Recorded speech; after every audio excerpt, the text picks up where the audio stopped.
हरे कृष्णा। आज के श्रीमद् भागवत कक्षा में आप सभी का स्वागत है। हम श्रीमद् भागवत के तृतीय स्कंद के 32वें अध्याय एंटेंगलमेंट एंड फ्रूटिव एक्टिविटीज पर चर्चा कर रहे हैं। कल हमने देखा उसके पहले 3 श्लोक जहां पर कपिल मुनि अपनी माँ देवाहुति को बता रहे हैं कि किस प्रकार एक व्यक्ति जो केवल गृहस्थ जीवन में इंद्रिय भोग के लिए जी रहा है, अनेक अनेक देवताओं की उपासना करता है, व्रत यज्ञ हवन इत्यादि करता है ताकि वो इस जीवन में अपने ऐहिक स्टेटस ऑफ लिविंग को बढ़ा सके। लेकिन हमने बहुत सुंदर तरीके से भगवत गीता के 7वें अध्याय के 20वें श्लोक से 23वें श्लोक तक देखा कि किस प्रकार जिनकी बुद्धि भौतिक इच्छाओं से व्याप्त है, ऐसे ही लोग भगवान की शरण को छोड़ करके देवताओं के पास जाते हैं। देवताओं की उपासना करने के लिए हृदय से श्रद्धा भी उन्हें भगवान ही देते हैं। जो देवताओं की उपासना करने के बाद उन्हें फल प्राप्त होते हैं वो भी देवताओं से ही आ रहे हैं। और सबसे बड़ी बात कि देवताओं से आने वाले फल ये क्षण भंगुर हैं, केवल जब तक ये भौतिक देह है तभी तक वो सारे वरदान रहेंगे। As soon as the present material body is finished, everything is finished. So आज से हम श्लोक 4 पर चर्चा चालू करेंगे। इसकी शुरुआत हम करते हैं मंगलाचरण से। ओम अज्ञानतिमिरन्धस्य ज्ञानाञ्जनशलाकया चक्षुरुन्मीलितं येन तस्मै श्रीगुरवे नमः। श्रीचैतन्यमनोभीष्टं स्थापितं येन भूतले स्वयं रूपः कदा मह्यं ददाति स्वपदान्तिकं। वन्देऽहं श्रीगुरुः श्रीयुतापदकमलं श्रीगुरुन् वैष्णवांश्च। श्रीरूपं साग्रजातं सहगण रघुनाथान्वितं तं सजीवं साद्वैतं सावधूतं परिजनसहितं कृष्णचैतन्यदेवं श्रीराधा कृष्णपादान् सहगण ललिता श्रीविशाखान्वितांश्च। हे कृष्ण करुणा सिन्धो दीनबन्धो जगत्पते गोपेश गोपिका कान्त राधा कान्त नमोस्तुते। तप्त कांचन गौरांगी राधे वृंदावनेश्वरी वृषभानुसुते देवी प्रणमामि हरिप्रिय। जय श्री कृष्ण चैतन्य प्रभु नित्यानंद श्री अद्वैत गदाधर श्रीवास आदि गौर भक्तवृंद। हरे कृष्ण कृष्ण कृष्ण हरे हरे, हरे राम राम राम हरे हरे। यदा चाहीन्द्र शय्यायां शीते नन्तासनो हरिः तदा लोकालयं यान्ति य एते गृहमेधिनाम्। All the planets of the materialistic persons, including all the heavenly planets such as moon, are vanquished when the Supreme Personality of Godhead Hari goes to bed of serpents, which is known as Anantashesh.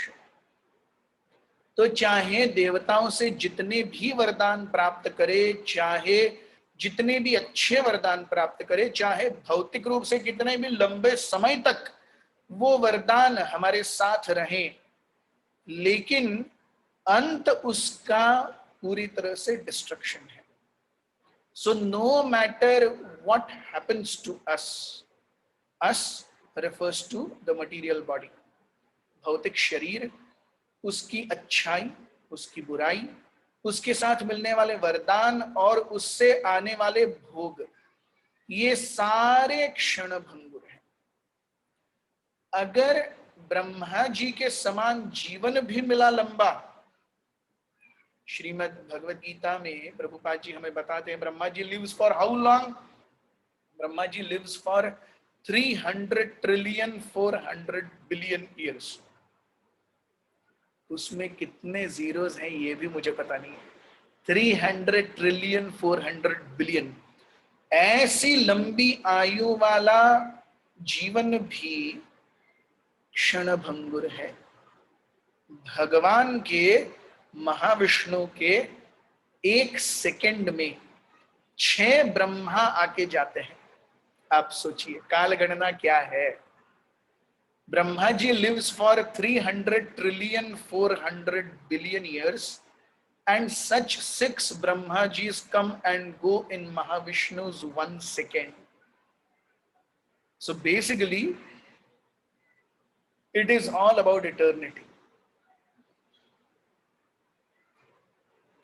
तो प्रभुपाद जी हमें यहाँ इस तात्पर्य में बताते हैं कि किस प्रकार 3 प्रकार के प्रलय हैं, नित्य प्रलय, नैमित्तिक प्रलय और आत्यंतिक प्रलय।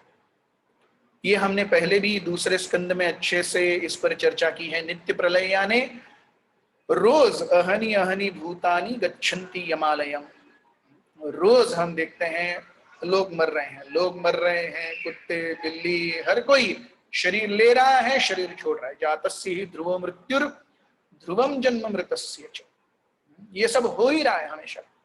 ये है नित्य प्रलय। दूसरा है नैमित्तिक प्रलय। नैमित्तिक प्रलय यानी निचले लोक, ऊपरी लोक हैं, टोटल 14 लोक हैं। 14 लोकों में से पृथ्वी लोक या भूवर लोक जो है वो मिडिल में है। हमसे नीचे 7 लोक हैं और हमसे ऊपर 7 लोक हैं। तो मिडिल लोक में भू, भूवर और स्वर 3 लोक आते हैं, भूलोक, भूवर लोक और स्वर्ग लोक। तो ये तीनों लोक और निचले लोक, इससे ऊपर जो लोक हैं, महर लोक, जनोलोक, तपोलोक और सत्यलोक, यहां पर केवल सत्व गुण है। A lot of sattva, very little rajas, very traces of rajas.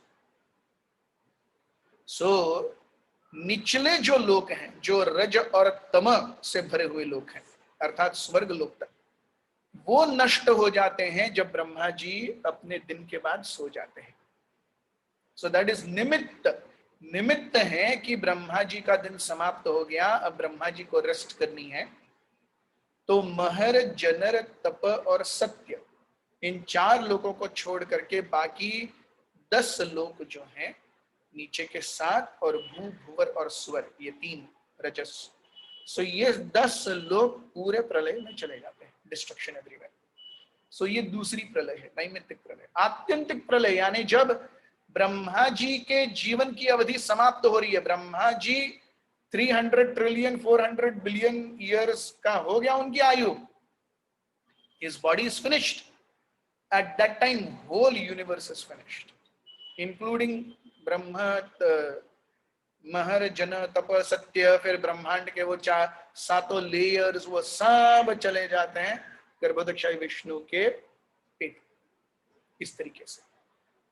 So essence is, जहां पर समय है वहां पर केवल डिस्ट्रक्शन है। और समय कहां पर है? पूर्ण ब्रह्मांड में, पूर्ण भौतिक जगत में समय व्याप्त है। यस।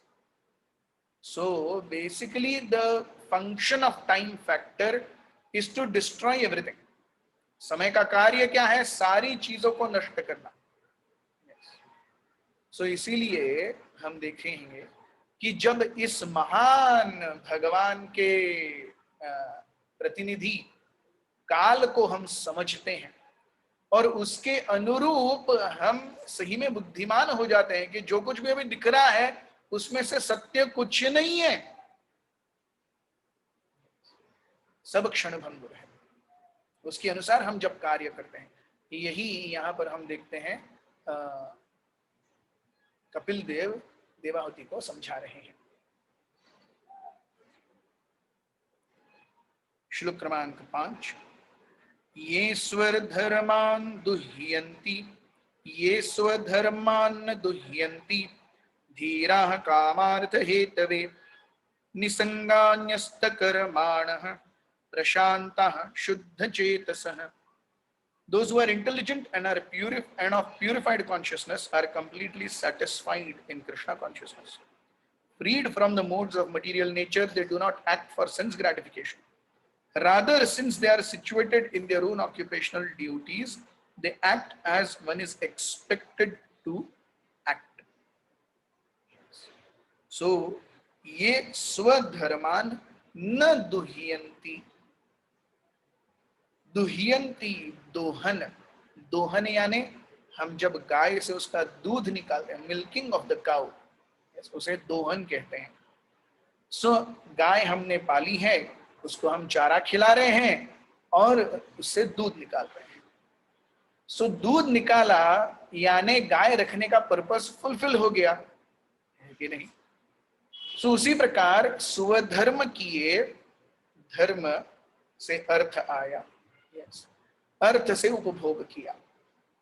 अगर ये हो गया तो वो क्या हो गया? हमारे धर्म का दोहन हो गया।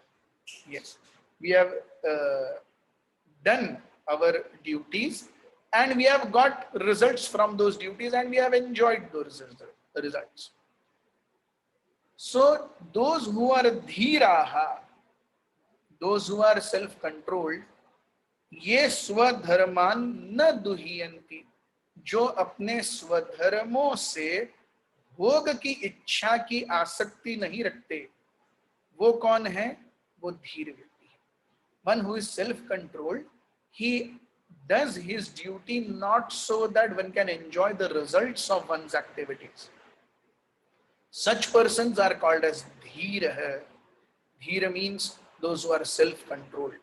So ये स्वधर्मान न दुहियंती धीराः कामार्थ Hathaway.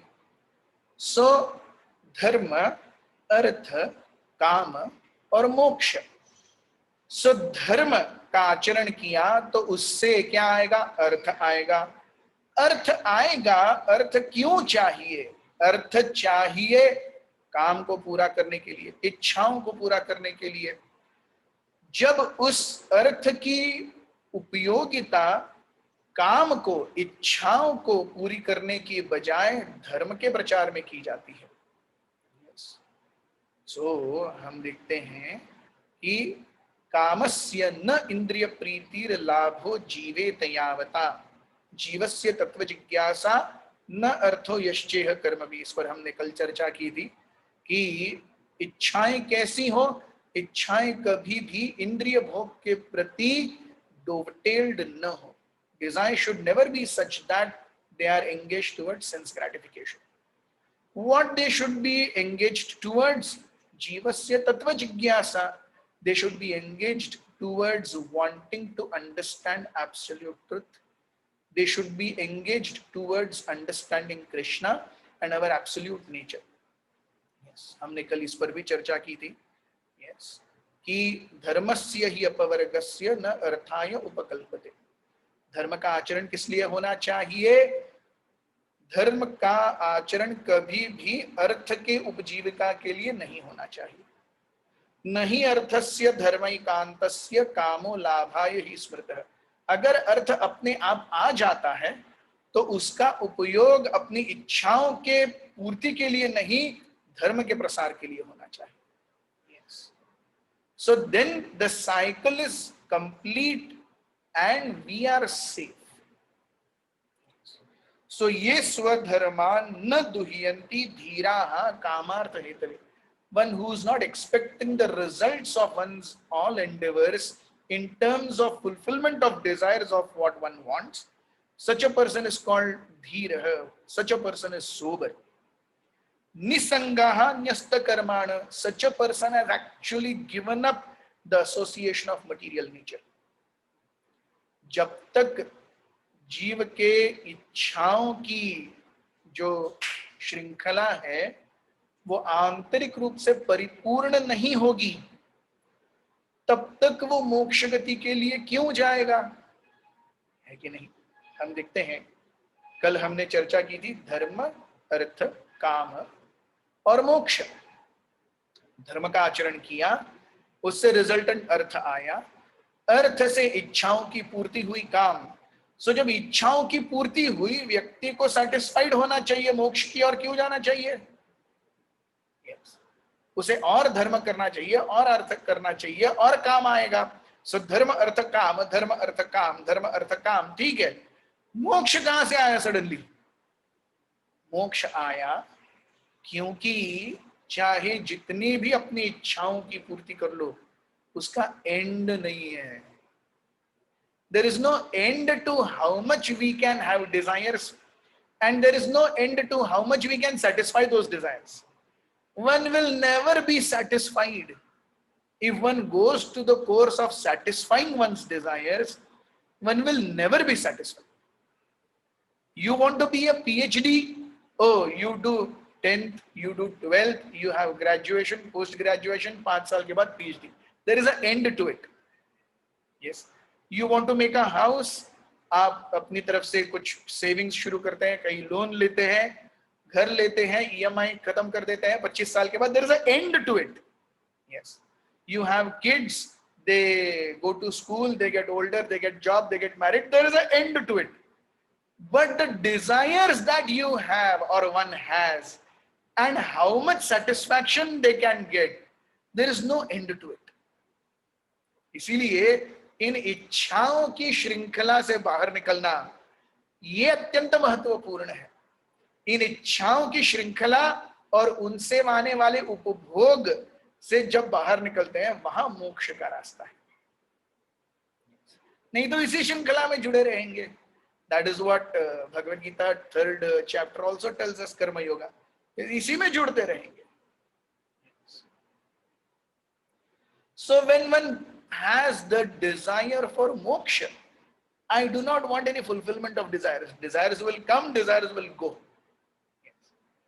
If we have actually observed, हमारी इच्छाएं कैसी होती हैं? इच्छाएं होती हैं. मन की एक्टिविटी कैसी होती है? मन की activity is like electrocardiogram. Electrocardiogram आपने देखा है?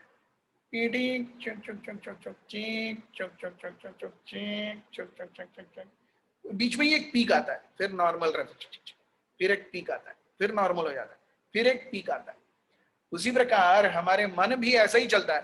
कभी कभी भोग की इच्छा एकदम पीक हो जाती है, लेकिन उस पीक को अगर हम कंट्रोल करेंगे वो नीचे आएगा, फिर दैट इज कंट्रोलेबल. फिर एक दूसरी कोई इच्छा पीक पर जाएगी, फिर उसको सेटिस्फाई नहीं करेंगे. अगर सेटिस्फाई करेंगे तो भी वो नीचे आएगी, नहीं करेंगे तो भी नीचे आएगी. हमने देखा ही है सभी. yes. जब हमें नई गाड़ी लेनी थी, हम कितना ज्यादा एक्साइटेड होते हैं. और नई गाड़ी, वो नई गाड़ी आ जाती है, उसके 3 फ्री सर्विसिंग्स खत्म हो जाते हैं, फिर बाद में उसको कोई धोने के लिए भी नहीं जाता है कि नहीं. नया घर आ जाता है, लेकिन उसके बाद EMI 25 साल तक जो भरने में पसीना निकलता है, हरी बोल, है कि नहीं. जिंदगी ऐसी है. We have desires, we go to fulfill those desires. They are all desires. Mind's working is like electrocardiogram. It will shoot up and come down. It will shoot up and come down. It will shoot up and come down. Mind is never fully excited. Mind is never always fully down. Mind is never an AC current. Sorry, never a DC current. Plus 5 volts constantly. ऐसा कभी नहीं होता mind. Mind is like an AC current. Yes. Half pi by 2 minus half 0 minus pi by 2 half. ऐसे वो चलता रहेगा, ऊपर नीचे ऊपर नीचे. So that's why न्यस्त कर्माणः, जब हम अपने इस मन के एक्टिविटी को समझेंगे, then one will be able to control. It is exactly like driving a car. गाड़ी अगर चल पड़ी, अरे उसको रोकने के लिए ब्रेक है किधर पता ही नहीं है, तो ब्रेक दबाएंगे कैसे? अच्छा, गाड़ी रुकी हुई है, सिग्नल ग्रीन हो गया, पीछे से सब हॉर्न मार रहे हैं, गाड़ी को चलाना कैसे है? गियर में डाल के एक्सीलरेटर दबाना है, क्लच छोड़ना है, ये पता ही नहीं है, गाड़ी आगे कैसे जाएगी? सो गाड़ी में बैठे हैं, गाड़ी का मैकेनिज्म पता होना चाहिए. उसी प्रकार से हम अभी इस शरीर में बैठे हैं, इस शरीर को ड्राइव करने वाला है मन और बुद्धि और अहंकार. इन तीनों का मैकेनिज्म पता होना चाहिए, नहीं तो बहुत एक्सीडेंट हो गए. और हम सभी के साथ ये एक्सीडेंट होते ही रहते हैं, क्योंकि इनका ड्राइविंग मैकेनिज्म हमको पता नहीं है. ये ड्राइव मैकेनिज्म समझने के लिए भगवत गीता और भागवत पढ़ना पड़ेगा. So Bhagavad Gita says, yes, this material nature has given us this machine, यंत्रारूढ़ानि मायया. ये क्या है? ये शरीर, ये यंत्र है. किसका शरीर है, किसका यंत्र है? माया के द्वारा दिया गया यंत्र है. इसको ड्राइव करने के लिए, जैसे नॉर्मल गाड़ी को ड्राइव करने के लिए क्लच, ब्रेक और एक्सेलेरेटर 3 पेडल रहता है, वैसे ही ये शरीर को ड्राइव करने वाले 3 चीजें, मन बुद्धि और अहंकार. तो जब तक क्लच ब्रेक और एक्सेलरेटर का फंक्शनिंग नहीं समझेंगे, गाड़ी एक्सीडेंट करेंगे ही करेंगे. मन बुद्धि और अहंकार इनका वर्किंग नहीं समझेंगे, जीवन में एक्सीडेंट्स करते ही रहेंगे। Yes, so निसंगाः न्यस्त कर्माण, one must transcend the dualities of material nature and one must understand the working of this material nature. When we understand the working of material nature, then dealing with when material nature throws tantrums, है कि नहीं? ऐसा होता है कि नहीं? हम परिवार में बच्चे जिद करते हैं, तो बच्चों को कैसे हैंडल करना है, ये जब तक माँ पिताजी नहीं समझेंगे तब तक ना तो बच्चे खुश रहेंगे ना माँ बाप खुश रहेंगे। उसी प्रकार से हमारे मन बुद्धि ये बच्चों की तरह वो उछलते रहते हैं, उनको कैसे टैकल करना है ये जब तक नहीं समझेंगे ना वो खुश रहेंगे ना हम खुश रहेंगे। सो इसीलिए भगवत गीता भागवत से आने वाली शिक्षाएं क्यों महत्वपूर्ण है। No scientific education tells us how to control mind, intelligence and ego. No scientific education tells us where is mind, where is intelligence, where is ego. This is there only in Bhagavad. This is only in Bhagavad Gita. Foolishness to consider that Bhagavad Gita and Bhagavad were required for bygone ages. हमको उसकी कोई जरूरत नहीं। So ultimately, न्यस्त कर्माण and निसंगाः, when one understands that in this material world, as long as I am living, ultimately what I want is not at all important. मुझे क्या चाहिए, मुझे क्या लगता है, इसकी कौड़ी भर की वैल्यू नहीं है, कोई कुत्ता नहीं पूछता। भगवान क्या चाहते हैं, भगवान क्या एक्सपेक्ट करते हैं, वो महत्वपूर्ण है। ये शरीर हमें भगवान ने दिया है, हमने कोई अक्कड़ बक्कड़ बम्बे बो करके चूज नहीं किया मुझे स्त्री होना है या पुरुष होना है, मुझे फलानी जगह में पैदा होना है, मुझे फलाने पेरेंट्स चाहिए, मुझे टिकना होना है, लंबा होना है, नाटा होना है, चौड़ा होना है, काला नीला पीला हरा गोरा, जो कुछ भी, हमने कुछ चूज नहीं किया, हमको भगवान ने दिया। अब इतना अच्छा शरीर अगर दिया है, सब कुछ चल रहा है, कितने लोगों से अच्छा है हमारा शरीर। कई लोग जन्मतः अंधे होते हैं, कई लोग जन्मतः पंगु होते हैं, कई लोग जन्मतः बहरे होते हैं, कई लोग जन्मतः गूंगे होते हैं। इन सबसे हमारा शरीर कितना अच्छा है। तो अगर इस अच्छे शरीर को, कितने लोग, अच्छा शरीर अच्छा है, कितने लोग डिप्रेशन में सुसाइड कर लेते हैं। हमारा मन उन सबसे भगवान ने कितना अच्छा रखा है, अभी तक डिप्रेशन में नहीं गया। तो अच्छा शरीर है, अच्छा मन है, किसने रखा है? भगवान ने रखा है। तो इस शरीर को और इस मन को लेकर के मैं अपनी इंद्रिय तृप्ति में लगा हूं, तो क्या प्रकृति हमें चार चाटे नहीं मारेगी? भगवान ने दिया हुआ शरीर, भगवान ने दिया हुआ मन, भगवान ने दी हुई बुद्धि, उसे लेकर के तुम अपने उपभोग में लगा रहे हो, तो प्रकृति कैसे दंड देगी हमें अगले जन्म में? Yes. So when we understand Bhagavad Gita and Bhagavatam, really, factually, हम हमारे so called concepted life की जीवन कैसा होना चाहिए, उससे थोड़ा हम नीचे उतरते हैं। We actually come to senses. Yes. And the actual senses, what I want, what I think has no importance. What Krishna wants, what Krishna thinks is all important. श्लोक क्रमांक 6। निवृत्ति धर्म निरता निर्ममा निरहंकृताः स्वधर्माप्तेन सत्वेन परिशुद्धेन चेतसा। By executing one's occupational duties, acting with detachment and without a sense of proprietorship or false egoism, one is posted in one's constitutional position by dint of complete purification of consciousness. And by thus executing so-called material duties, he can easily enter into the kingdom of God. निवृत्ति धर्म निरतः। तो प्रभुपाद जी यहाँ तात्पर्य में बताते हैं कि इस भौतिक जगत में दो प्रकार से रहा जा सकता है। एक है प्रवृत्ति धर्म एक है निवृत्ति धर्म। प्रवृत्ति धर्म क्या है? जब हम अपने जीवन में धर्म का आचरण अर्थ और काम के लिए करते हैं, वो है प्रवृत्ति धर्म। So dharma is there and artha is there and kama is there and moksha is there. So धर्म का आचरण जब अर्थ और काम के लिए किया जाता है, वो है प्रवृत्ति धर्म। धर्म का आचरण जब मोक्ष के लिए किया जाता है, वो है निवृत्ति धर्म। I do not want any results from the activities of my dharma. I only want to please the Supreme Personality of Godhead by engaging in the activities of my dharma. This is nivritti dharma. So dharma, artha, काम और मोक्ष। धर्म का उपयोग अर्थ के लिए, अर्थ क्यों चाहिए? काम के लिए। इस काम से फ्रस्ट्रेशन होके मोक्ष। सो यहां धर्म का उपयोग जब अर्थ और काम के लिए होगा तो वह प्रवृत्ति धर्म कहलाएगा। जब धर्म का उपयोग मोक्ष के लिए होगा तो वह निवृत्ति धर्म कहलाएगा। सो निवृत्ति धर्म निरता निर्ममा निरअहंकृतः। जब अपने स्वधर्म और परधर्म का उपयोग, उनका आचरण किस चेतना में?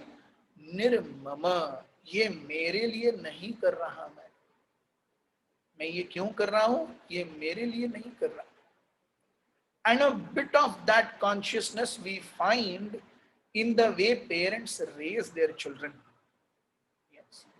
कोई भी माता पिता अपने बच्चे से ये नहीं एक्सपेक्ट करते कि वो बड़ा हो जाएगा तो वो इतना कमाएगा और मुझे इतना देगा। नहीं, they just want their children to be happy. वो खुश हो, हमसे बातें करते रहे, रिलेशनशिप अच्छा रहे। That's what every parent wants. Nobody is raising their children कि अरे वो बड़ा हो जाएगा तो मुझे महीने में इतना देगा। सो जिस प्रकार से हम अपने बच्चों का लालन पालन करते हैं, we don't expect any result from the activity of raising them. वो ये नहीं कहते भाई तेरे एजुकेशन के लिए मैंने आज तक इतने लाख लगाए, तेरी शादी में मैंने इतने लाख लगाए, इतने का चेक फाड़ के मुझे दे दे। ऐसा कोई बात नहीं बोलता। सो यहां पे consciousness of raising children is निर्मम। Every mother and father raise their child in terms of निर्मम। अरे ये मेरा बच्चा है, सब कुछ उसी का है, तो उसमें मुझे कुछ नहीं चाहिए। उसी प्रकार हर एक्टिविटी जब इस चेतना से होती है, निर्मम, इसमें मुझे कुछ नहीं चाहिए। इसलिए हम देखेंगे जब ट्रेडिशनली यज्ञ भी किए जाते हैं, इदम इंद्राय इदम न मम, इदम वरुणाय इदम न मम, ये उनके लिए मैं इस पर से अपना स्वामित्व या अधिकार छोड़ता हूं। हालांकि घी मैं डाल रहा हूं, लेकिन उससे, उस घी के डालने से जो पुण्य मिलेगा, हवन कुंड में जब अग्नि जलती है तो वो अग्नि क्या है? वो अग्नि विष्णु की जिह्वा है। तो विष्णु की जिह्वा में हम जब घी या घृत डाल रहे हैं तो उससे पुण्य मिलता है। तो वो पुण्य किसको जाए? इदम इंद्राय इदम न मम। तो इससे जो पुण्य आ रहा है वो इंद्र के लिए, इस दूसरे चमचे से जो पुण्य आ रहा है वो चंद्र के लिए। इदम वरुणाय इदम न मम, इससे जो पुण्य उत्पन्न होगा वो वरुण जी के लिए। सो कार्य मैं कर रहा हूं लेकिन पुण्य मैं उनको दे रहा हूं। निर्मम निरअहंकृत। तो ऐसी अवस्था में I come out of the expectation of the results of that activity. So yajna is a very important concept that we have to understand. इसका भी बहुत डिटेल विस्तार से हमें भगवत गीता के 3rd चैप्टर में मिलता है कि व्हाट इज यज्ञ। Activity that is meant and directed towards pleasing the Supreme Personality of Godhead, that is called यज्ञ। तो ऐसा यज्ञ करते हुए निर्ममो निरहंकृता स्वधर्म आप्तेन सत्वेन। तो स्वधर्म मैं कर रहा हूं लेकिन उससे कुछ एक्सपेक्टेशन नहीं रख रहा। जब मैं कुछ एक्सपेक्टेशन नहीं रखता तो अहंकार नहीं आता। लेकिन ये बिना किसी एक्सपेक्टेशन के कार्य करने के लिए the basic prerequisite qualification is सत्वेन, सत्व गुण चाहिए। जब तक सत्व नहीं रहेगा, the predominance of raja and predominance of tamas, it practically forces us to expect results. Yes. The quality of rajas and the quality of tamas is I want to result from my activities. That is what rajas and tamas means. रज और तम अर्थात मैं जो कर रहा हूं उससे मुझे कुछ रिजल्ट चाहिए। केवल सत्व गुण में मैं ऐसी अवस्था में रह सकता हूं कि मैं जो कर रहा हूं उससे मुझे कुछ नहीं चाहिए। सो सत्वेन, सो जब सत्व गुण में आते हैं परिशुद्धेन चेतसा, so when I come out of the mentality of ahankar and expectation of results from any endeavour that I do. Bhagavad Gita दूसरे अध्याय में भी भगवान बताते हैं कर्मण्येवाधिकारस्ते मा फलेषु कदाचन मा कर्म फल हेतुर्भुर मा ते संगोत्सवी कर्मणि। सो आपका अधिकार केवल कर्म के लिए है, आपका अधिकार कभी भी उस कर्मों के फलों की इच्छा के लिए नहीं है। कभी भी ये मत समझना अर्जुन कि तुम्हारे कर्मों के कारण तुम्हें कर्म फल मिले हैं, नहीं। तो तुम्हारे कर्मों से तुम्हें कर्मफल नहीं मिले हैं तो मैं कर्म करना छोड़ देता हूं? नो, माते संगोत्सवी कर्मणि। Don't get attached to not performing your action also. One should perform action. One should be detached from the result of that action. This can happen only in sattva. And sattva requires शुद्ध चेतना। जब तक चेतना शुद्ध नहीं होगी वो सत्व गुण में नहीं आएगी। बाय डिफॉल्ट हम भूलोक में रह रहे हैं, भूलोक में it is the predominance of rajas. तो कंप्लीटली रजोगुण से प्रिडोमिनेटेड जगह में मैं सत्व गुण में आने का प्रयास कर रहा हूं। इट इज एग्जैक्टली लाइक गाड़ी का इंजन है, नहीं ये अप्रोप्रिएट एग्जांपल नहीं है। इट इज एग्जैक्टली लाइक एक व्यक्ति पूरे जीवन भर साउथ इंडिया में रहा, सांबर रसम और राइस खा करके। एट द एज ऑफ 60 वो अमेरिका चला गया और उसको वहां पे पिज्जा बर्गर और सैंडविच छोड़ के कुछ भी नहीं मिलता, तो उसको एडजस्ट होने में कितना समय लगेगा? यस, 60 साल तक जिसने सुर्र सुर्र करके रसम मारा है उसको रसम देखने को ही नसीब नहीं है। यस, सो सूखा सा पिज्जा बर्गर और सैंडविच पे उसे जीवन निकालना कितना मुश्किल है। Yes, it is almost impossible, almost. वो यूएस छोड़ करके वापस भारत आ जाएगा रसम पीने के लिए नहीं रह पाएगा वो। उसी प्रकार से हम यहाँ कंप्लीटली प्रिडोमिनेटेड रजस एनवायरनमेंट में रह रहे हैं। भूलोक is supposed to be predominantly dominated by rajas. ऐसे predominantly dominated रजस में हमें सत्व में आने के लिए कहा जा रहा है, बहुत मुश्किल है। And that is why Krishna is so very pleased with his devotees. भगवान अपने भक्तों से क्यों इतना प्रेम करते हैं? वो देखते हैं अरे भाई इतना मेहनत कर रहा है, वो मेरी इच्छा को प्रसन्न करने के लिए इतना मेहनत कर रहा है।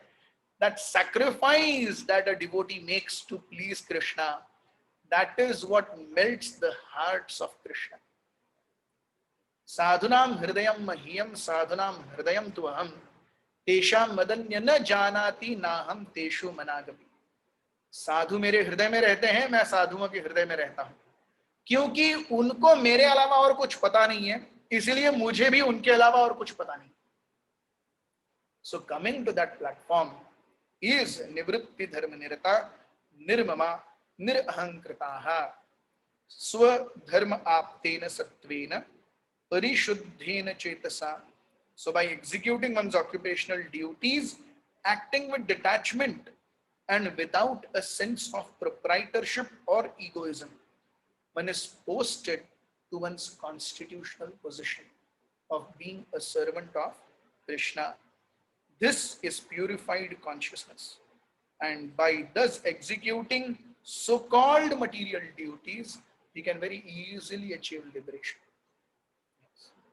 So, आज के भागवत में इतना ही। कल से श्लोक क्रमांक 7 से हम देखेंगे किस प्रकार भगवान ब्रह्मा जी के जीवन अवधि और उसमें होने वाली टेम्पररी नेचर के बारे में बताते हैं। सो हमारे साथ बने रहिए। बहुत बहुत धन्यवाद। ग्रंथराज श्रीमद् भागवत की जय, श्रील प्रभुपाद की जय, समस्त वैष्णव वृंद की जय। निताय गौर प्रेमानंदे।